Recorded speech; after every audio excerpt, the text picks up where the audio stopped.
Arthas reconnut le bruit de la foulée courte mais lourde de Muradin, avant même que le nain ne tire brusquement le rabat de la tente et ne lui jette un regard de mépris. Ils s'observèrent l'un l'autre pendant un long moment, puis Muradin désigna l'extérieur d'un signe de tête et laissa le rabat retomber. Pendant un instant, Arthas fut projeté dans le passé, à l'époque où il était un enfant lançant accidentellement une épée d'entraînement à travers la pièce. Il se renfrogna et se leva, suivant Muradin dans une zone éloignée des hommes. Le nain ne mâcha pas ses mots. « T'as menti à tes hommes et trahi les mercenaires qui se battaient pour toi !» fit claquer Muradin, approchant son visage aussi près qu'il le put de celui d'Arthas, en dépit de sa faible taille. « C'est pas le garçon que j'ai entraîné, c'est pas l'homme qui a été intronisé dans l'ordre de la main d'argent, c'est pas le garçon du roi Ténilas. »« Je ne suis le garçon de personne !» cracha Arthas, repoussant Muradin. « J'ai fait ce que j'ai jugé nécessaire. » Il s'attendait à moitié à ce que Muradin le frappe, mais au lieu de cela, la colère sembla quitter son ancien entraîneur. « Qu'est-ce qui t'est arrivé, Arthas ?» dit calmement Muradin, sa voix portant un monde de douleur et de confusion. « Est-ce que la vengeance t'est si importante ?»« Épargne-moi ça, Muradin, » gronda Arthas. « Tu n'étais pas là pour voir ce que Mal'Ganis a fait à ma patrie, ce qu'il a fait à des hommes, à des femmes et à des enfants innocents. »« J'ai entendu parler de ce que tu as fait, » dit calmement Muradin. « Certains de tes hommes ont la langue bien pendue, sitôt que la bière les a détendus. Je sais ce que j'en pense, mais je sais aussi que je peux pas te juger. T'as raison, j'étais pas là. Merci à la lumière. J'ai pas eu à prendre ce genre de décision. Pourtant, quelque chose a changé. Des tirs de mortier et des cris d'alerte l'interrompirent. En un instant, Muradin et Arthas eurent sorti leurs armes et retournaient au campement. Les hommes étaient encore en train de se bousculer à la recherche d'armes. Falric aboyait des ordres aux soldats, tandis que Belgun organisait les nains. Puis les bruits de la confrontation vinrent de l'extérieur du camp, et Arthas put voir les morts-vivants entrer au contact, insistant. Ses mains se crispèrent sur son marteau. Tous les signes d'une attaque coordonnée étaient là. Il ne s'agissait pas d'une rencontre aléatoire. « Le Seigneur Sombre avait dit que vous viendriez », fit une voix qui était désormais familière à Arthas. Il se remplit d'allégresse. Mal'Ganis était là. Toutes ses recherches n'avaient pas été vaines finalement. « C'est ici que ton voyage s'achève, mon garçon. Piégé et congelé sur le toit du monde, avec les morts seuls pour chanter l'histoire de ta ruine. » Muradin se gratta la barbe, scrutant de son regard aiguisé. De l'extérieur du périmètre du camp venaient des bruits de bataille. « Ça a l'air mal engagé, » dit-il avec un sens de l'euphémisme typique du peuple nain. « Nous sommes complètement encerclés. » Arthas braquait son regard en tous sens, déchiré d'angoisse. « Nous aurions pu y arriver, » chuchota-t-il. « Avec 2 givres, on aurait pu y arriver. » Muradin détourna le regard. « Voilà. Eh bien, mon garçon, j'avais des doutes à propos de l'épée, et à vrai dire à propos de toi aussi. » Il fallut une seconde pour qu'Arthas comprenne ce que disait Muradin. « Tu me dis que tu sais où la trouver ?» Au hochement de tête de Muradin, Arthas le saisit par le bras. « Quels que soient tes doutes, Muradin, il ne t'est pas permis d'en avoir maintenant. Pas avec Mal'Ganis ici. Si tu sais où elle est, alors mène-moi là-bas. Aide-moi à me saisir de 2 givres. Tu l'as dit toi-même, tu ne pensais pas que Mal'Ganis aimerait me voir avec 2 givres au poing. Mal'Ganis a plus de troupes que nous. Sans 2 givres, nous échouerons, et tu le sais !» Muradin lui lança un regard déchiré, puis ferma les yeux. « J'ai un mauvais pressentiment au sujet de cette lame, mon garçon. C'est pour ça que je t'en ai pas parlé avant. Quelque chose au sujet de l'artefact, de la façon dont on en a entendu parler. Ça n'a pas l'air normal. Mais je t'ai promis que je t'examinerais ça moi-même. Va rassembler quelques hommes et je te trouverai la lame runique. » Arthas fit claquer sa main sur l'épaule de son vieil ami. « Nous y étions. Je vais trouver cette maudite lame runique et je la plongerai dans ton cœur noir, seigneur de l'effroi. Je vais te faire payer. »« Comblez cette brèche ici !» criait Falric. « D'avant. Feu !» Le boum d'un mortier résonna à travers le camp, tandis qu'Arthas se lançait vers son commandant en second. « Capitaine Falric !» Falric se tourna vers lui. « Sire, nous sommes complètement encerclés. Nous pouvons tenir pendant un certain temps, mais ils finiront par nous avoir à l'usure. Ils ont l'avantage du nombre, ils vont gagner. »« Je sais, capitaine. Muradin et moi allons trouver 2 givres. » Les yeux de Falric s'écarquillèrent légèrement de choc et d'espoir. Arthas avait partagé l'existence de l'épée et de son pouvoir supposément immense avec quelques-uns de ses hommes de confiance. Une fois que nous l'aurons, la victoire sera certaine. Peux-tu nous faire gagner du temps ? Oui, da, votre Altesse. Falric sourit, mais il avait toujours l'air inquiet lorsqu'il dit « Nous allons retenir ces maudits morts-vivants. » Quelques instants plus tard, Muradin, armé d'une carte et d'un étrange objet lumineux, rejoignit Arthas et une poignée d'hommes. Son visage était fermé et ses yeux étaient emplis de mécontentement, mais son corps était droit. Falric donnera le signal et commença à créer une diversion. La plupart des morts-vivants se tournèrent tout d'un coup et concentrèrent leurs efforts sur lui, laissant ouvert l'arrière du camp. « Allons-y », dit sinistrement Arthas. Muradin aboya des instructions tandis qu'il examinait alternativement sa carte et l'objet brillant qui semblait palpiter de manière irrégulière. Ils se déplacèrent aussi vite que possible à travers la haute neige dans la direction qu'il indiquait, s'arrêtant occasionnellement pour des pauses de vérification les plus courtes possibles. Le ciel s'obscurcit, s'emplissant de nuages menaçants. La neige commença à tomber, les ralentissant plus encore. Arthas se déplaçait de façon mécanique. La neige empêchait de voir à plus de quelques mètres devant soi. Il ne s'intéressait plus à la direction qu'il prenait, bougeant simplement les jambes tandis qu'il suivait la piste de Muradin.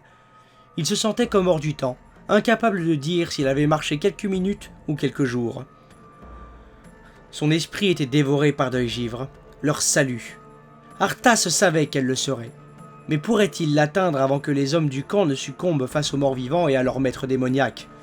Falric avait dit qu'il tiendrait pendant un temps. Combien de temps ? Et le fait de savoir que Mal'Ganis était là, à son propre camp retranché, et ne pas pouvoir attaquer était... « Ici !» dit Muradin, presque pieusement, désignant du doigt. « Elle est là-dedans !» Arthas s'arrêta. Il cligna des yeux, réduit à deux fentes aux cils encroutés de neige. Il se tenait devant l'entrée d'une caverne, sombre et inquiétante, dans les ténèbres de neige tourbillonnante de ce jour grisâtre. On pouvait apercevoir à l'intérieur un rayonnement doux, bleu-vert à peine visible. Aussi fourbu et gelé qu'il fut, l'excitation le traversa. Il força sa bouche engourdie à former des mots. Deuil givre, et la fin de Mal'Ganis. La fin de la peste. Allons-y ! Un second souffle semblait l'animer, et il se hâta d'avancer, forçant ses jambes à obéir. « Mon garçon !» La voix de Muradin s'éleva brusquement. « Un trésor aussi précieux ne traîne pas ici par hasard. Pour que n'importe qui le trouve. Mieux vaut être prudent. » Arthas bouillonnait d'impatience, mais Muradin avait plus d'expérience que lui dans ce domaine. Il opina, serra fermement son marteau et entra prudemment. Le simple fait de n'avoir plus à subir les affres du vent et la forte neige lui donna du courage, et ils se déplacèrent plus rapidement vers le cœur de la caverne. La faible luminosité qu'ils avaient aperçue de l'extérieur provenait de cristaux turquoise brillant doucement et de veines de minerai, partie intégrante des murs, du sol et du plafond de pierre eux-mêmes. Il avait entendu parler de tels cristaux luminescents, et était désormais reconnaissant pour la lumière qu'ils fournissaient. Ces hommes seraient capables de se concentrer sur le maniement de leurs armes et non sur celui de torches. Autrefois, son marteau aurait brillé avec assez d'ardeur pour les guider. Il se renfrogna à cette pensée, puis la refoula. La provenance de la lumière leur permettant de voir n'avait aucune importance, c'était leur présence ici qui en avait. C'est alors qu'ils entendirent des voix. Muradin avait raison, on les attendait. Les voix étaient fortes, caverneuses et métalliques.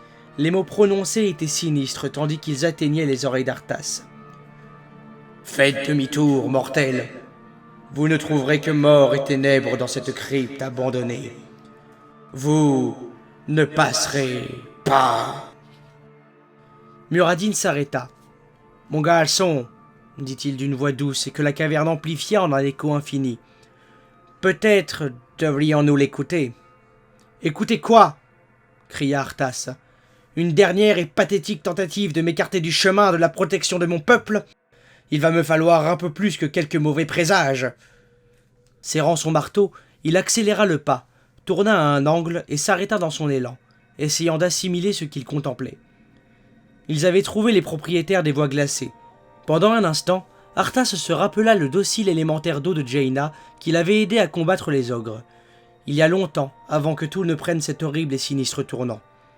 Les êtres flottaient au-dessus du sol de pierre froide de la caverne, fait de glace et d'une essence surnaturelle, portant une armure qui semblait avoir poussé sur et hors d'eux. Ils avaient des aumes, mais pas de visage, des gants, des armes et des boucliers, mais pas de bras.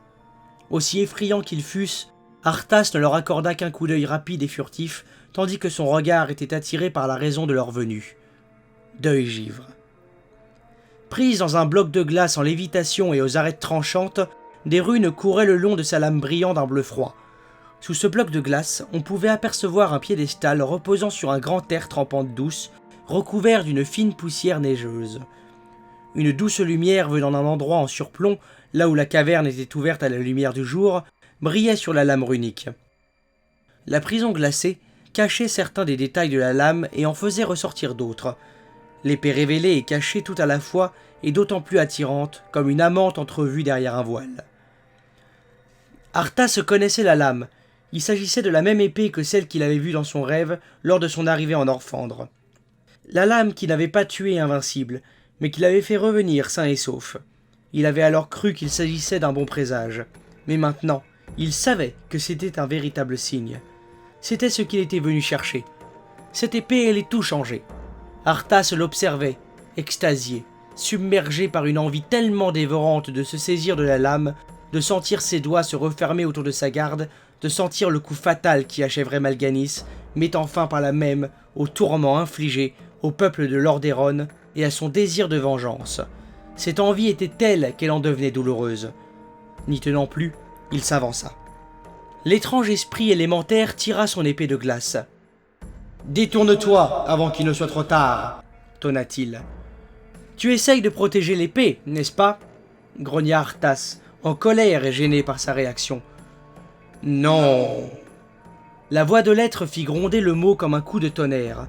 « J'essaie de te protéger d'elle. » Pendant une seconde, Arthas tressaillit de surprise, puis il secoua la tête, les yeux s'étrécissant de détermination. Ce n'était rien de plus qu'une ruse. Il ne se détournerait jamais de Deuil-Givre, ne se détournerait jamais de la protection de son peuple. Il ne tomberait pas dans le piège. Il chargea, et ses hommes suivirent. Les entités convergèrent sur eux, les attaquant de leurs armes surnaturelles, mais Arthas concentra son attention sur leur meneur. Celui-ci assigna la garde de Deuil-Givre. Il déchaîna sur l'étrange protecteur tout son espoir, son inquiétude, sa peur et sa frustration refoulée. Ses hommes firent de même, faisant face aux autres gardiens de l'épée. Son marteau se leva et tomba, fracassant l'armure de glace tandis que des cris de rage lui déchiraient la gorge. Comment cette chose osait-elle se tenir entre lui et Deuil-Givre? Comment osait-elle? Avec un dernier cri d'agonie, tel un hoquet provenant de la gorge d'un homme mourant, l'esprit leva ce qui lui servait de main et disparut. Arthas resta longtemps immobile, haletant, le souffle franchissant ses lèvres gelées en de blanches volutes. Puis, il se tourna vers son trophée durement gagné. Tous ses doutes disparurent quand il posa les yeux sur l'épée. « Et voilà, Muradin !» souffla-t-il, conscient que sa voix tremblait. « Notre salut !» Deuil-Givre. « Attends, mon garçon !» Les mots rudes de Muradin, presque des ordres, furent semblables à une douche froide pour Arthas. Il vacilla, sursautant hors de son admiration frôlant la transe, et se tourna pour regarder le nain. « Quoi? Pourquoi ?» demanda-t-il. Muradin fixait, les yeux plissés, l'épée en lévitation et le piédestal en dessous. « Y a quelque chose qui va pas ici. » Il désigna la lame runique d'un doigt courteau. « Ça a été beaucoup trop facile. Et regarde là, installé là avec de la lumière sortant d'où on ne sait où, comme une fleur qui attendait de cueillir. » Trop facile? Arthas lui décocha un regard incrédule.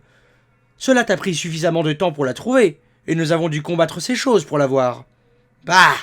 renifla Muradin. « Tout ce que je sais à propos des artefacts me dit qu'il y a quelque chose d'aussi louche ici que le regard d'un ogle. » Il soupira, le front toujours plissé. « Attends, il y a une inscription sur le piédestal. Laisse-moi voir si je peux lire. Ça peut nous le dire quelque chose. » Ils s'avancèrent. Muradin pour s'agenouiller et regarder attentivement l'inscription, Arthas pour s'approcher de la tirante épée. Arthas accorda un regard superficiel à l'inscription qui intriguait tant Muradin. Elle n'était écrite dans aucun langage qu'il connût, d'après ce qu'il pouvait apercevoir des lettres tracées. Arthas leva la main et caressa la glace qui le séparait de l'épée, une glace douce, lisse, sans vie. Oui, mais il y avait quelque chose d'inhabituel à son sujet. Ce n'était pas simplement de l'eau gelée. Il ignorait comment il le savait, Mais c'était le cas. C'était quelque chose de plus puissant, de presque surnaturel. Deuil-givre. Oui, je pense que je le connais. C'est écrit en Kalimag, le langage des élémentaires, continua Muradin. Il se renfrogna tandis qu'il lisait. C'est un avertissement. Un avertissement? Un avertissement à quel sujet? Peut-être que fracasser la glace pourrait endommager l'épée, songea Arthas. Le bloc de glace surnaturel lui-même, cependant, semblait avoir été presque découpé dans un autre morceau de glace, plus gros. Muradin traduisit lentement. Arthas n'écoutait que d'une oreille, le regard sur l'épée. Quiconque plante cette lame s'empare d'un pouvoir éternel. Comme la lame tranche la chair, le pouvoir balafre l'esprit. Le nain bondit sur ses pieds, plus inquiet que jamais, aussi loin qu'Arthas s'en souvienne. J'en ai dû m'en douter, l'épée est maudite, fichons le camp d'ici. Le cœur d'Arthas se serra à l'exclamation de Muradin. Partir, laisser derrière eux l'épée, l'évitant dans sa prison gelée, intacte, inutilisée, avec un si grand pouvoir à lui offrir. Un pouvoir éternel, promettait l'inscription, aux côtés d'une menace de déchirer l'esprit. Mon esprit est déjà déchiré, dit Arthas. Et il l'était.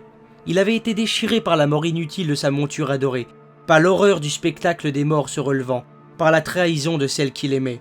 Oui, il avait aimé Jaina Port-Vaillant. Il pouvait maintenant le dire en cet instant où son âme semblait reposer nue en face du jugement de l'épée. Il avait été déchiré quand il fut forcé de massacrer des gens par centaines, déchiré par le besoin de mentir à ses hommes et de faire taire à jamais ceux qui auraient pu mettre sa parole en doute ou lui désobéir. Il avait été déchiré par tant de choses. Les marques laissées par le pouvoir de corriger un horrible tort ne pourraient pas être plus importantes que celles-ci. « Altas, mon garçon !» dit Muradin, implorant de sa voix rauque. « T'as déjà assez à faire sans en plus t'attirer une malédiction. »« Une malédiction ?» Arthas rit amèrement. « J'accepterai volontiers n'importe quelle malédiction si elle me permet de sauver mon royaume. » Du coin de l'œil, il vit Muradin frissonner. « Altas, tu sais que je suis un gars sérieux, pas porté sur l'extravagance, mais je te le dis, c'est une mauvaise affaire, mon gars. Laisse tomber cette épée, et laisse-la ici, perdue et oubliée. Malganisé en Orphande, eh bien d'accord, laissons-le. Laissons-le se geler les miches démoniaques au bout du monde. Oublie cette histoire et amène tes hommes ces jeux. » Une vision des hommes emplit soudain l'esprit d'Arthas. Il les vit. Puis il vit les centaines d'autres qui avaient déjà succombé à cette horrible peste. Tombés, oui, mais uniquement pour se relever. Des monceaux de chair pourrissante et décérébrée. Et eux, et leurs âmes, leurs souffrances, leurs sacrifices. Une autre vision. Un énorme morceau de glace. La même glace dans laquelle Deuil-givre était enchâssé. Il savait maintenant d'où venait ce morceau de glace. C'était une pièce de quelque chose de plus grand, de plus fort. Et ce morceau avec la lame runique en son sein lui avait d'une façon ou d'une autre été envoyé pour venger ceux qui étaient tombés. Il entendit une voix dans sa tête. « Les morts réclament vengeance !» Qu'est-ce qu'une poignée d'hommes en vie comparée aux tourments de ceux qui tombèrent d'une si horrible manière? « Qu'importe, mes hommes !» Les mots semblèrent venir du plus profond de son cœur. « J'ai un devoir envers les morts. Rien ne m'empêchera d'obtenir vengeance, mon vieil ami. » Il arracha alors son regard de l'épée assez longtemps pour croiser celui inquiet de Muradin, et son visage s'adoucit légèrement. « Pas même toi. »« Altas, je t'ai appris à te battre. Je voulais t'aider à être un bon guerrier en plus d'un bon roi, mais un bon guerrier doit savoir choisir quelle bataille mener, avec quelle arme se battre. » Il pointa son index trapu en direction de Deuil-givre. « Et ça, c'est une arme que tu ne peux pas avoir dans ton arsenal. » Arthas se posa les deux mains sur la glace dans laquelle l'épée était enchâssée et approcha son visage à quelques centimètres de la surface lisse. Comme en provenance d'un lieu très éloigné, il entendit Muradin continuer sa diatribe. « Écoute-moi, mon garçon, on trouve là un autre moyen de sauver ton peuple. On n'a qu'à partir maintenant. On l'enfle et on trouve un moyen. » Muradin avait tort. Il ne comprenait tout simplement pas. Arthas devait le faire. S'il partait maintenant, il échouerait à nouveau, et il ne pouvait laisser cela se produire. Chacune de ses tentatives s'était soldée par un échec. Pas cette fois. Il croyait en la lumière, car il pouvait la voir et s'en était servi, et il croyait aux fantômes et aux morts qui se relèvent parce qu'il les avait combattus. Mais jusqu'à cet instant, il avait tourné en ridicule l'idée de puissance invisible, d'esprit attaché aux lieux et aux choses. Mais en cet instant, son cœur s'emballant d'anticipation avec un désir ardent, une envie qui semblait ronger jusqu'à son âme, les mots vinrent à ses lèvres, comme de leur propre chef, entrelacés de son effroyable désir. « En cet instant, j'appelle les esprits de ce lieu, » dit-il, son souffle se glaçant dans l'air froid et calme. Juste hors de sa portée, Deuil-Givre était suspendu, l'attendant. « Quoi que vous soyez, bien ou mal intentionné, rien de tout cela ou encore les deux à la fois, je peux sentir votre présence. Je sais que vous écoutez. Je suis prêt. Je comprends et je vous le dis. Je donnerai tout, ou paierai n'importe quel prix, si seulement vous m'aidez à sauver mon peuple. » L'espace d'un instant, qui lui parut long et terrible, rien ne se produisit. Son souffle se glaçait régulièrement dans l'air, et de la sueur froide constellait son front. Il avait offert tout ce qu'il possédait. L'avait-on repoussé? Avait-il échoué une fois de plus? Soudain, il retint son souffle. Un léger gémissement, une fêlure sur la surface lisse de la glace. Elle s'étendit jusqu'au sommet, zigzagant et s'étendant jusqu'à ce qu'Arthas puisse presque voir l'épée qu'elle retenait en son sein. Puis il recula, se couvrant les oreilles pour se protéger du bruit de craquement assourdissant qui emplit la salle. Le sarcophage de glace qui retenait l'épée explosa. Des éclats volèrent à travers la salle, formant eux-mêmes des épées tranchantes et dentelées. Ils se fracassèrent contre le sol et les murs de pierre. Mais alors qu'Arthas se jetait à terre, les bras s'élevant par automatisme pour se protéger la tête, il entendit un cri rapidement abrégé. « Muradin !» L'impact de l'éclat de glace avait projeté le nain en arrière sur plusieurs mètres. Il gisait maintenant sur le sol de pierre froide, une lance de glace traversant son torse, le sang s'écoulant paresseusement autour de lui. Ses yeux étaient clos et il était avachi. Arthas bondit sur ses pieds et s'empressa auprès de son vieil ami et entraîneur, retirant son gant. Il glissa un bras sous la forme sans vie, plaçant une main sur la blessure, la fixant, souhaitant que la lumière vienne et illumine ses mains avec l'énergie thérapeutique. La culpabilité le torturait.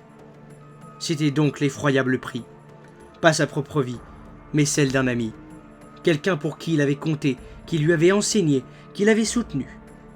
Il inclina la tête, les larmes lui brûlant les yeux, et pria.